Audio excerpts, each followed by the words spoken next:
बिस्मिल्लाहिर्रहमानिर्रहीम। अस्सलाम वालेकुम नाज़रीन, आप यूट्यूब चैनल देख रहे हैं। मैं इमरान खान हूँ। सबसे पहले आसिम मुनीर साहब का जो दौरा है ईरान का, उसमें से क्या चीज़ें सामने आई अब तक, जो खबरें आ रही हैं उनमें कुछ चीज़ें जो हैं उनमें क्लैरिटी आ रही है। नंबर एक, जंगबंदी में जो तोसी है उसमें मशरूत आमादगी ज़ाहिर की है ईरान ने। अमेरिका की जानिब से दरख्वास्त की गई थी कि जंगबंदी में तोसी की जाए। पाकिस्तान के आर्मी चीफ पहुँचे ईरान में। ये एक अमरीकी पैगाम था और अमरीका ये चाह रहा है कि मज़ीद जंगबंदी में तोसी हो जाए। उसके लिए दुनिया भर के मीडिया के अंदर खबरें छप चुकी हैं, ख़ास तौर पे अमेरिकन मीडिया में। ये आर्मी चीफ पाकिस्तान के जब ईरान पहुंचते हैं तो उसके बाद ये खबर आती है कि जंगबंदी में तोसी पर ईरान ने मशरूत आमादगी जाहिर की है। कुछ चीज़ें हैं जो वो ये चाहते हैं कि अगर वो उनके ऊपर काम हो तो वो जंगबंदी को आगे बढ़ा सकते हैं। जंग वैसे किसी के भी हक में नहीं है, सारे ही चाहते हैं कि जंगबंदी हो, लेकिन ईरान ये चाहता है कि ये मामला सेटल हो जाए वंस फॉर ऑल। दूसरा, इसके अंदर एक और चीज़ जो सामने आई है कि आबना हुर्मुज़, ये अब अमेरिका के लिए बड़ा पंगा बन गया। पहले अमेरिका ने आबना हुर्मुज़ खुली हुई थी, ईरान के साथ जंग की। थोड़े दिनों के बाद उन्होंने आबना हुर्मुज़ को बंद कर दिया। वो तब से आबना हुर्मुज़ बंद है और अब तक अमेरिका उस पर कंट्रोल वापस नहीं ले पाया। ये आबना हुर्मुज़ जो तमाम ममालिक के लिए ओपन थी, यहाँ से सारे जहाज जाते थे आते थे, अब उसकी बंदिश अमेरिका के गले पड़ी हुई है। सारी दुनिया अमेरिका को ये कह रही है कि आप अच्छे आए यहाँ पे, आपने तहफ़्फ़ुज़ का वादा किया और आप हमारा समुद्री तजारती रास्ता बंद करके चले गए। तो अमेरिका ने हिकमत अमली के तहत बैरूनी एक नाकाबंदी कर दी है आबना हुर्मुज़ की, और वो ये कहता है कि ईरान के साथ सेटलमेंट के तहत जो भी जहाज़ यहाँ से गुजरेगा या ईरानी जहाज़ यहाँ से गुजरेगा उसे हम रोक लेंगे। चाइना को वो नहीं रोक पा रहा, कुछ और जहाज़ हैं उन्हें वो नहीं रोक पा रहा, ईरान को वो रोक लेते हैं और इसके बदले में ईरान भी आबना हुर्मुज़ पे बाकी जहाज़ों को रोक लेता है। तो ये एक अजीबोगरीब सिचुएशन है। आबना हुर्मुज़ पे बड़ी डिटेल डिस्कशन ईरान की पाकिस्तान के साथ और पाकिस्तान की अमेरिका के साथ, क्योंकि पाकिस्तान बीच में है, ये डिस्कशन जारी है और कोशिश ये है कि कुछ भी करके आबना हुर्मुज़ खुल जाए। ईरान इसमें एक मैकेनिज्म चाहता है। अभी इसके अंदर डिस्कशन चल रही है, मजीद ऑप्शन सामने रखे गए हैं। ये ऑप्शन अमेरिका के पास जाएंगे, अमेरिकन ऑप्शन यहाँ पे आएंगे, तो ये इट विल टेक टाइम, लेकिन ये है कि जल्द दोनों पार्टियां अपने सामने बैठ सकती हैं। आबना हुर्मुज़ खोलने पर जो मजीद ऑप्शन है वो ईरान ने दिए हैं। और तीसरा, एक और जो इंपॉर्टेंट चीज़ हुई, ईरान जो मुआहदा चाहता है, उन्होंने बड़ा कैटेगोरिकली बड़ा क्लियरली ईरान ने कहा कि हम एक मुकम्मल मुआहदा चाहते हैं जिसमें तमाम मसाइल को एड्रेस किया जाए और हर चीज़ के ऊपर हम चाहते हैं कि लॉक करें सिचुएशन को कि इसके ऊपर ये करना है, इसके ऊपर ये करना है, पाबंदियों का क्या बनेगा, वो हर चीज़ को एक मरतबा सेटल करना चाहते हैं। ये ईरानियों की सोच है। अमेरिका जो है वो फौरी तौर पर दो चीज़ें चाह रहा है। एक, वो ये चाह रहा है कि आपने हुर्मुज़ का मामला सेटल हो जाए, कुछ वहाँ पे मामला हल हो जाए, वो खुल जाए रास्ता। दूसरा, वो फौरी तौर पे जंगबंदी चाह रहा है कि ये जंगबंदी कंटिन्यू रहे लंबे अरसे तक, दोबारा लड़ाई ना हो। तो दो चीज़ें आपको मैं क्लियरली बता रहा हूँ कि ये अमेरिका की दो मुतालबात हैं कि दो चीज़ें फ़ौरन होनी चाहिए। बाकी चीज़ें वो कहते हैं जी कमेटियों के सपोर्ट कर देंगे, उन पे डिस्कशन करते रहेंगे, फ्यूचर में हमारी बातचीत चलती रहेगी, कोई ना कोई हल निकल आएगा। वो इस किस्म की चीज़ों में डाल रहे हैं। ईरान ये बड़ी अच्छी तरह जानता है कि अगर एक मरतबा यहाँ पे ये मुज़ाकरात हमने ख़त्म कर दिए और हमने चंद चीज़ों पे आमादगी ज़ाहिर कर दी कि ये आपने हुर्मुज़ भी खुल गई है और जंगबंदी में भी तोसी हो गई है, तो होगा क्या? बाद में जो बाकी चीज़ें हैं ईरान पे पाबंदियों के हवाले से या ईरान के मुंजमद असासों के हवाले से या खित्ते के दीगर मामलात के हवाले से, अगर वो सारी चीज़ें कमेटियों के हवाले कर दी गई या ये कह दिया गया कि आइंदा के मुज़ाकरात में इन चीज़ों को डील किया जाएगा, तो फिर वो चीज़ें कभी भी डील नहीं होंगी। यानी यहाँ पे इंटरनेशनली ना एक बात बड़ी ज़बरदस्त सबक है सीखने वाला। जिस किसी ने भी इस बात पे भरोसा किया ना कि अब गारंटी मिल गई है और आइंदा ये हो जाएगा तो मैं कब्जा छोड़ देता हूं, उसने बाद में नुकसान उठाया। यूक्रेन जो है वो एक एटमी पावर था, उसको गारंटियां मिल गई, उसने अपना स्टेटस खत्म कर दिया, भुगत रहा है बाद में। ऐसा ही कुछ रशिया के साथ भी हुआ। दुनिया के कई ममालिक के साथ इस तरह की चीजें हो चुकी हैं। पाकिस्तान के साथ हुआ। पाकिस्तान को लगा कि अक़वाम मुत्तहिदा की करारदाद आ गई है, अब कश्मीर का मसला जो है वो कश्मीरियों के हक के खुद इरादियत के तहत हल हो जाएगा, कश्मीरी वोट डालेंगे और फैसला हो जाएगा। तो ये भरोसा करके पाकिस्तानी पीछे हट गए और वो दिन और आज का दिन कश्मीरियों को उनका हक नहीं मिला। यही मामला जो है फ़लस्तीनियों के साथ हुआ। लिहाजा ईरान ये समझता है कि ये गारंटियां कुछ नहीं होती। जब तक आप अपनी ताकत के बलबूते पे किसी जगह पे बैठे हैं और जब तक आप इस पोजीशन में हैं कि आप अपनी बात मनवा सकते हैं, तब तक ही आप अपनी बात मनवा सकते हैं। तो ईरान ये चाहता है कि जो भी चीज़ें हैं वो अभी तय हो जाएं और बाद के लिए कोई भी चीज़ पेंडिंग ना छोड़ी जाए। मुज़ाकरात के लिए एक मशरूत आमादगी है ईरान की कि वो ये चाहते हैं कि अब संजीदा मुज़ाकरात हों और पिछली मर्तबा की तरह एकदम बातचीत करते करते गायब ना हो जाए दूसरा वफद। अगर 2 4 5 दिन बैठना भी पड़े तो वो बैठें और कंक्रीट मुज़ाकरात करके किसी नतीजे पर पहुंचे। और दूसरा, ईरान बैनुल-अक़वामी सतह पे बड़ी गारंटीज चाहता है, जिन गारंटीज की मौजूदगी में आइंदा ईरान के साथ धोखा ना किया जा सके। अब ये चीज़ें निकल रही हैं आसिम मुनीर साहब की जो एक दौरा हुआ और जो उनकी मुलाकातें हुई ईरान में, उस हवाले से मैंने आपको बताया। नाज़रीन, अब थोड़ा सा मैं आपको पाकिस्तान के बारे में कुछ खबरें दूंगा और फिर इंटरनेशनल खबरों पे हम वापस जाएंगे। अलीमा खानम पे ताबड़तोड़ हमले किए जा रहे हैं। लगातार अलीमा खानम पे हमले क्यों हो रहे हैं, इसको अगर आपने समझना है तो मैं सादी बात आपको एक बताता हूं कि ये वो वाहिद एक छोटा सा ग्रुप रह गया इमरान खान की बहनों का और कुछ हमायती लोगों का जो लगातार आवाज़ उठा रहा है और कंप्रोमाइज़ नहीं कर रहा। बाकी पाकिस्तान तहरीक इंसाफ की हालत क्या है ये आप अच्छी तरह जानते हैं। इमरान खान साहब की बहनों को निशाना बनाने का जो मकसद है वो खान की हमायत में उठने वाली वाहिद ज़ोरदार आवाज़ को कुचलना और उसको दबाना है। पहले शेर अफजल मरवत साहब मैदान में आए थे, आपको याद होगा। फिर अली अमीन गंडापुर साहब आए, फिर बहुत सारे और पार्टी के लोग एक एक करके आना शुरू हो गए। फिर मिसाल यूसुफजई साहबा को आपने सुना, वो भी। फिर अब सलमान अकरम राजा साहब को आपने सुना, बहुत गुस्से में बोल रहे थे। और अब बैरिस्टर सैफ ने भी अलीमा खानम के ऊपर इल्ज़ामात लगाए हैं कि वो पार्टी के फैसले करती हैं और इमरान खान के हुक्म की खिलाफ वर्जी हो रही है। जनाब के इमरान खान ने कहा था कि फैसले नहीं करने इन्होंने, तो ये फैसले पार्टी के करती हैं और कोई इन्हें रोक नहीं पाता, ये बैरिस्टर सैफ ने दावा किया। देखिए मसला है क्या, इमरान खान की बहनें मुज़ाहमत का कह रही हैं जबकि पाकिस्तान तहरीक इंसाफ मफामत का कह रही है। ये है असल फड्डा। तहरीक इंसाफ को एस्टेब्लिशमेंट ने इस बात का यकीन दिला दिया है, या तहरीक इंसाफ को एस्टेब्लिशमेंट ने आगाह कर दिया है कि आप बिला वजह जोर लगा रहे हैं और इसके नतीजे में आपके ऊपर मजीद सख्तियां होंगी। अगर माजी में गोली चली है तो अब भी चल सकती है। जितने लोगों ने भी मज़ाहमत की सियासत की वो सारे MNAs नहीं रहे, वो सारे के सारे अपने घरों में बैठे हुए हैं। चाहे कोई भी है, आप देख लेना, गौर कर लें, कोई जेलों में है, कोई घरों में है। जो मुज़ाहमत करेगा उसको एस्टेब्लिशमेंट ने कहा जी हम कुचल देंगे, अब आप अगले इलेक्शन का इंतजार करें। तो पाकिस्तान तहरीक इंसाफ के अक्सर लोग ज़हनी तौर पे ये बात तस्लीम कर चुके हैं कि उन्हें अगले इलेक्शन का इंतजार करना पड़ेगा और मिन्नत तरला किए बगैर, कोई डील किए बगैर इमरान खान को बाहर नहीं निकाला जा सकता। ये पाकिस्तान तहरीक इंसाफ के अक्सर लोग अपने दिमाग में बैठा चुके हैं। अब इमरान खान की बहनें जब कहती हैं कि मुज़ाहमत करो, निकलो, जैसा कि इमरान खान भी कहते हैं जेल के अंदर, अब जब वो मुज़ाहमत का कहते हैं तो इन लोगों को तकलीफ होती है, क्योंकि जब वो मुज़ाहमत का कहते हैं तो सोशल मीडिया पे इनके ऊपर तनकीद होती है कि जनाब आपको मुज़ाहमत का कहा जा रहा है, मुज़ाहमत करते क्यों नहीं है। देखिए ना, आप गौर करें, जहां से भी कोई कहेगा मुज़ाहमत करो वहां पे तहरीक इंसाफ की लीडरशिप उसके खिलाफ हो जाएगी, सोशल मीडिया के खिलाफ हो जाते हैं। हालांकि यही सोशल मीडिया अपने घरों में बैठकर इलेक्शन जितवा रहा था तब बहुत अच्छा था। अब ये अपने घरों में बैठ के या बाहर मुल्कों में जहां जहां ये लोग मौजूद हैं, अगर वो वहां पे मुज़ाहमत का कह रहे हैं तो बहुत बुरे हैं। एक चीज और है, मुज़ाहमत के लिए लोगों को पाकिस्तान तहरीक इंसाफ उस तरह निकाल भी नहीं पाई। एक तहरीक चलाने का तरीक़ाकार होता है, लोगों को मोटिवेट किया जाता है, इकट्ठा किया जाता है, मोमेंटम बनाया जाता है, जैसे इमरान खान साहब बनाते थे। वो मोमेंटम भी कोई नहीं बन रहा। तो तहरीक इंसाफ के दिमाग में ये बात बैठ गई है कि डील ही होनी है, जब भी होनी है। वो मुफाहमत के चक्कर में है, इमरान खान की बहनें जो है मुज़ाहमत के चक्कर में है, और अब उन पर इल्ज़ाम लग रहा है कि जनाब ये फैसले करती हैं पार्टी। मैं एक चीज़ आपको बताता हूं, देखें, इमरान खान की बहनों ने पार्टी का कौन सा फैसला किया, कोई एक बता दें। ये जो MNAs, MPAs, सेनेटर्स को टिकट मिले, ये इमरान खान की बहनों ने दिए? नहीं, कोई भी नहीं दिए। ये जो इंडोर एहतजाज हुआ इमरान खान साहब की आंख का मामला होने पर, क्या ये इमरान खान की बहनों ने कहा था कि आप इंडोर एहतजाज करें? वज़ीर आला खैबर पख्तूनख्वा जो है वो KP हाउस के अंदर एहतजाज कर रहे थे, और MNAs और सेनेटर वगैरह जो है वो पार्लियामेंट के अंदर एहतजाज कर रहे थे। तो इंडोर एहतजाज इमरान खान की बहनों ने तो नहीं कहा था। फिर रिहाई तहरीक का जो फैसला एक हुआ, जो पार्टी ने किया, वो इमरान खान की बहनों ने तो नहीं किया। फिर काबीना क्या होगी इसका फैसला भी पार्टी ने किया, इमरान खान की बहनों ने नहीं किया।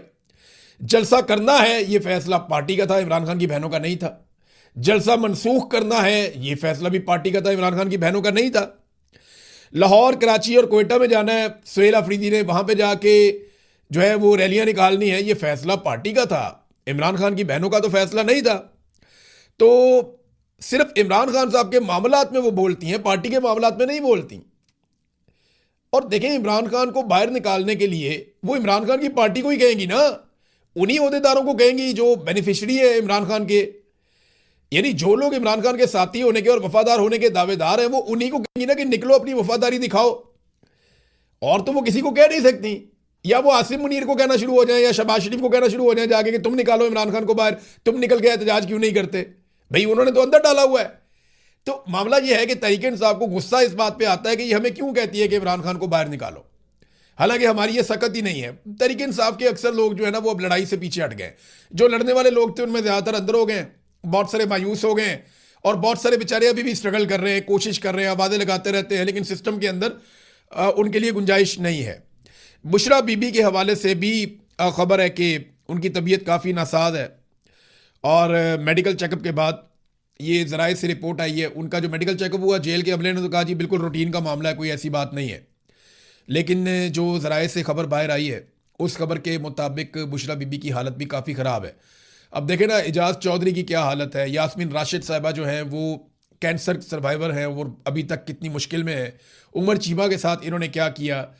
मियाँ महमूद रशीद को मैंने खुद देखा, उनकी कितनी बुरी हालत थी। इतनी गंदी जेल में किसी को रखा नहीं गया जो इनके साथ किया गया, और लंबे अरसे से इन लोगों को जेलों में रखा गया। खुद इमरान खान जैसे सेहतमंद और ताकतवर आदमी के खिलाफ किस किस्म का इन्होंने घिनौना काम किया कि उसे कैद तन्हाई में रख दिया, पता नहीं क्या उसको खिलाते रहे, उसके ब्लड के अंदर क्लॉटिंग शुरू हो गई और उसकी एक आंख की बिनाई ऑलमोस्ट चली गई। ये इमरान खान के साथ इस जालिम रजीम ने किया, किसी और ने तो नहीं किया। तो नाजरीन, एक और चीज़ मैं आपके सामने अब रखता हूँ। इस हुकूमत ने एक तो अपने मुखालिफिन को मुकम्मल तौर पे कुचला है और ये सिलसिला भी वो जारी रखेंगे। अगर किसी को ये लगता है कि इमरान खान का मुश्किल वक्त ख़त्म हो गया, किसी को ये लगता है कि पाकिस्तान की एस्टेब्लिशमेंट ने होश के नाखून ले लिए हैं या मफामत करने से कोई बेहतरी आ जाएगी, तो मेरी बात आप याद रखिएगा, ये कभी भी इमरान खान के लिए गुंजाइश नहीं निकालेंगे। इमरान खान को ये कभी भी मौका नहीं देंगे, क्योंकि इमरान खान ने एस्टेब्लिशमेंट के वो कपड़े उतार दिए हैं जो एस्टेब्लिशमेंट को आप नंगा दिखा रहे हैं पाकिस्तान में। ये बात आप याद रखिएगा कि एस्टेब्लिशमेंट ने सारे सियासतदानों से लड़ाई की है, लेकिन वो कभी बदनाम नहीं हुई। अब एस्टेब्लिशमेंट के साथ जो हो गया है वो इसके लिए इमरान खान को जिम्मेदार समझते हैं कि इसने सबको बता दिया कि हम असल में कौन है, इसने सबको बता दिया कि हमने क्या किया, और यही गुस्सा है उन्हें इमरान खान पे और उन लोगों पे जो इमरान खान के नैरेटिव को या बयानिए को फॉलो करते हैं या उसको लोगों तक पहुंचाते हैं। अब मैं आपको एक चीज बताता हूं कि इनकी नीयत कैसी है। पाकिस्तान तो चल नहीं रहा, इकॉनमी तो पीछे की तरफ जा रही है आगे जाने की बजाय। आसिम मुनीर साहब ने जो दावे किए थे 75 अरब डॉलर्स पाकिस्तान में लेकर आने के, वैसे तो ये दावे 200 अरब डॉलर तक जाते थे, लेकिन 75 अरब डॉलर के तो स्टेट अवे आसिम मुनीर साहब ने ताजरों के सामने बैठकर दावे कर दिए थे कि 75 अरब डॉलर मैं पाकिस्तान में लेकर आ रहा हूं, SIFC बन गई है, बेफिक्र हो जाएं आप। ये आज से 2.5 साल पुरानी बात है, 2.5 साल 3 साल हो गए। 1 रुपए की इन्वेस्टमेंट ये पाकिस्तान में नहीं ला पाए, बल्कि पाकिस्तान से इन 3 सालों में 100 अरब डॉलर बाहर निकल गया। लोग अपना पैसा पाकिस्तान से लेकर बाहर चले गए। ये है टोटल कारकर्दगी। जब आलमी सतह के ऊपर लोगों को रिलीफ देने के लिए हुकूमतें अपने टैक्सेस को कम कर रही हैं कि जनाब पेट्रोलियम मसनूआत के ऊपर जो हम टैक्सेस ले रहे थे उनको हम थोड़ा कम कर देते हैं ताकि आम आदमी को रिलीफ मिल जाए, यहां पाकिस्तान में क्या हो रहा है ये देखें डाटा। ये जो मौजूदा माली साल है ना, इसमें अभी तक इन्होंने 400 अरब इजाफी लेवी वसूल कर ली है। 400 अरब रुपए की इजाफी लेवी वसूल कर ली है पेट्रोलियम मसनूआत के ऊपर पाकिस्तान की हुकूमत ने इस माली साल में। और एक और चीज बताता हूं, सिर्फ मार्च के महीने में जंग लगी थी ना, तो इनको लेवी खत्म कर दी चाहिए थी ताकि आम आदमी को रिलीफ मिलता। इन्होंने लेवी को बढ़ा दिया और सिर्फ मार्च के महीने में 52 अरब रुपए की इजाफी लेवी इन्होंने वसूल कर ली पिछले साल की निस्बत। यानी पिछले साल इन्होंने जितनी लेवी वसूल की थी उससे 52 अरब इन्होंने ज्यादा मार्च के महीने में वसूल कर लिया। अंदाजा कीजिए आप कि ये कौम के खैर ख्वाह हैं। जहां पे टैक्स कम करने की जरूरत थी वहां इन्होंने टैक्स बढ़ा दिया और अब लोड शेडिंग दबा के कर रहे हैं, दबा के लोड शेडिंग कर रहे हैं। पाकिस्तान के अंदर कई इलाकों में 1 घंटा बिजली आती है, 1 घंटा बिजली जाती है। कभी झूठ बोलते हैं कि जी दिन को नहीं जा रही, कभी झूठ बोलते हैं जी रात को फलां जगह पे नहीं जा रही। जनाब हम पीक आवर में सिर्फ 2 घंटे भेज रहे हैं, ये 6 घंटे से लेके 14 घंटे तक भी लोड शेडिंग लोग रिपोर्ट कर रहे हैं। खैबर पख्तूनख्वा के अंदर लोड शेडिंग की बहुत बुरी सूरत हाल है। हरीपुर से एक दोस्त बता रहे थे कि 1 घंटा बिजली आती है और 1 घंटा बिजली जाती है, और ये उस मुल्क में हो रहा है जहां पे इजाफी बिजली है हमारे पास। हमारी जरूरत 25,000 मेगावाट के आसपास रहती है, हमारे पास जो कैपेसिटी है वो 45,000 मेगावाट प्लस है। हम जितनी बिजली पैदा करते हैं उससे दुगनी बिजली पैदा करने की हमारे पास सलाहियत है। हमारे वुज़रा ने कहा कि टैंकर्स हमारे साहिलों के ऊपर लाइनें लगी हुई हैं, हमारे पास गैस और पेट्रोल की कोई किल्लत नहीं है, बेफिक्र हो जाएं आप, कोई परेशानी वाली बात नहीं है, हमारे वुज़रा ने कहा था। उसके बाद स्कूल बंद कर दिए, उसके बाद पाबंदियां लगा दी, उसके बाद जो है वो पीएसएल के अंदर बगैर तमाशाइयों के मैच करवा दिए इन्होंने पकड़ के। वो एक पीएसएल पाकिस्तान का खेल था क्रिकेट, उससे ये लोगों को चिढ़ करवाते जा रहे हैं जो ये इन्होंने क्रिकेट के साथ कर दिया। यानी पीएसएल को बगैर तमाशाइयों के कर दिया इन्होंने कि यहां पे अब तमाशाई नहीं आएंगे। ये है इनके हालात, और अपने प्रोटोकॉल वैसे के वैसे ही हैं। बिलावल कहीं जाता है तो देखे ना, ये मरियम नवाज कहीं जाती है तो देखे ना, ये शहबाज शरीफ या जरदारी उस दिन वो किसी दुआ के ऊपर गए, वो देखे आप 40-40 गाड़ियों के काफिले, इनकी गाड़ियां, इनके अल्ले तलल्ले और इनकी अयाशियां खत्म ही नहीं हो रही, और कौम को इन्होंने लगाया हुआ है जनाब पैसे बचाओ। फिर जब ये कहीं जाते हैं सारी सड़कें बंद कर देते हैं, हर तरफ लोगों का फ्यूल जाया होता है। तो ये लोगों से कुर्बानी लेते हैं, खुद कुर्बानी देते नहीं है। अब अवाम को एक खुशखबरी सुनाई है अवैस लगारी ने। जनाब मिनिस्टर साहब आए ना तो खुशखबरी उन्होंने देनी थी, और खुशखबरी उन्होंने दी है कि अवाम के लिए बड़ी खुशखबरी है कि ये आर्जी लोड शेडिंग है, कि ये सारी ज़िंदगी नहीं होगी, ये आर्जी लोड शेडिंग है। और भाई आर्जी होती है लोड शेडिंग, मुस्तकिल कहाँ होती है? आपका इम्तिहान आता है मुश्किल वक्त में कि आप कैसे खड़े हुए। मुश्किल वक्त में आप हमेशा लेट जाते हैं। थोड़ी सी जंग लगी है, आपने अपना बनाया हुआ डीजल जो पाकिस्तान के अंदर तैयार होता है उसको भी महंगा कर दिया बाहर के खाते में डाल के। आपने इसको लिया एक मौके के तौर पे, एक अपॉर्चुनिटी है। पहले जो है वो आपने एक माफिया उसको पैसा बनाने का मौका दिया, फिर दूसरे माफिया को पैसा बनाने का मौका दिया, अब आप आईपीपी माफिया को भी नवाज रहे हैं। ये वो टाइम था कि उन्होंने अरबों डॉलर पाकिस्तान से कमाए हैं, तो चलो थोड़े दिन कुछ कम कमा लेते। मैं ये नहीं कह रहा कि वो नुकसान में जाते, नुकसान में नहीं जाते, उनकी कमाई थोड़ी सी कम हो जाती, लेकिन इनको ये भी वारा नहीं खाता। ये उनको कैपेसिटी पेमेंट की मद में अभी इन्होंने कितना पैसा दिया पता आपको?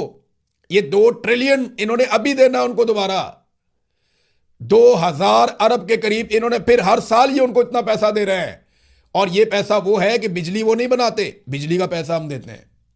ये कैपेसिटी पेमेंट है 1900-2000 अरब। ये 2000 अरब कोई छोटी अमाउंट नहीं होती।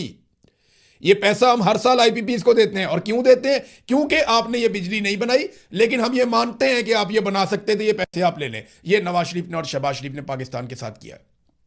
ये इनके वो मुआहदे हैं जो हमारे आगे आकर आज भी खड़े हैं। हालात इनके ये हैं कि एक एक बच्चे को दोबारा इंजेक्शन की सिरिंज लगाई जा रही है। बीबीसी ने रिपोर्ट किया तो उसके पीछे पड़ गए बजाय इसके कि अपना किबला दुरुस्त करें।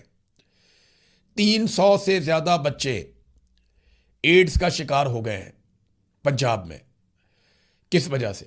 और ये तो कहीं अफ्रीकन ममालिक में भी नहीं होता कि बच्चों को बार बार वही सिरिंजें लगाई जाओ। वहां भी नहीं होता ऐसे जो पाकिस्तान के अंदर कर रहे हैं अस्पतालों के अंदर। मरियम नवाज का फोटो चिपकाया हुआ है अस्पताल पे, लेकिन अंदर बच्चों को इंजेक्शन लगा रहे हैं। सेहतमंद बच्चा आता है उसको एड्स का शिकार करके भिजवा देते हैं। ये हालात इन्होंने कर दिए हैं पंजाब के अंदर। और इश्तिहार इनके आप चेक करें, इनकी आप अय्याशियां चेक करें कि इनको 11-11 अरब के जहाज चाहिए सैर सपाटे के लिए। अब आ जाए नाज़रीन वापस थोड़ा सा इंटरनेशनल न्यूज़ के ऊपर। तो अमरीकी वज़ीर दिफा पीट हेग्सेथ ने कहा है कि अमरीका जो है वो अपना मुहासरा और ब्लॉकेज वो जारी रखेगा, चाहे जितना मर्जी वक्त इसके लिए दरकार हो। और ईरान को धमकी लगाई जा रही है कि फौरी तौर पे एक डील के ऊपर आमादा हो जाए, वरना बहुत बड़ा उसके इंफ्रास्ट्रक्चर को नुकसान पहुंचेगा। ये पहले भी कह चुके हैं कि हम बमों के साथ मुज़ाकरात करते हैं, यानी हम मारते हैं और दूसरे को कहते हैं मुज़ाकरात के लिए आमादा हो जाओ। ईरान ने खबरदार किया है कि हम अमरीकी बहरी जहाज़ों को यहाँ पुलिसिंग करने पर, वो पुलिस बन गए ना यहाँ पे आके, हमने यहाँ पे रोक लिया, ये जाएगा ये नहीं जाएगा, हम यहाँ से किसी को नहीं गुजरने देंगे, आपने हुर्मुज़ को आपने अंदर से हमने बाहर से बंद कर दिया है, तो वो यहाँ पे पुलिसिंग कर रहा है। इस पे ईरान ने खबरदार किया है कि अमरीकी जहाज़ों को हम यहाँ पे डुबो देंगे। क्या ईरान ऐसा कर सकता है? ये एक ऐसा सवाल है जिसका जवाब अभी हमारे पास नहीं है। लेकिन ईरान ने अमरीकी जहाज़ों के ऊपर अटैक किया माजी में, कुछ नुकसान रिपोर्ट भी हुआ है। अमरीकी अड्डे तो बहुत बुरी तरह तबाह किए हैं ईरान ने, ये भी हमने देखा। अमेरिका के तैयारों को ऐसा लगता है कि नाप के उन्होंने मारा है और ऐसे एक्यूरेट फायर किए उनके मिसाइलों ने, वो भी हमने देखा। अमेरिका का अवाक्स बहुत बड़ा तैयारा है, बहुत कीमती तैयारा था, वो बीच में से दो कर दिया था ईरान ने। तो क्या बहरी जहाज़ों को ईरान निशाना बना सकता है? ये जंग का एक नेक्स्ट लेवल हो सकता है। ईरान ने खबरदार किया है, तो इससे पहले उन्होंने जिन चीज़ों पे खबरदार किया उन्होंने वो करके दिखाई, और अब वो एक और खबरदार कर रहे हैं, तो मामला संगीन है। अमेरिका को जल्द ही किसी ना किसी नतीजे पर पहुंचना पड़ेगा और ईरान के साथ एक डील करनी पड़ेगी। वो मैंने पहले आपको बताया कि आसिम मुनीर साहब को जब ईरान वो गए हैं तो जिन चीज़ों पे बातचीत हुई, कुछ चीज़ें मैंने आपके सामने रखी कि ईरान ने कुछ चीज़ों को मशरूत किया है। अब आ जाए नाजरीन, अमरीका इसराइल को मजीद असला फरोख्त करने जा रहा है। अमरीकी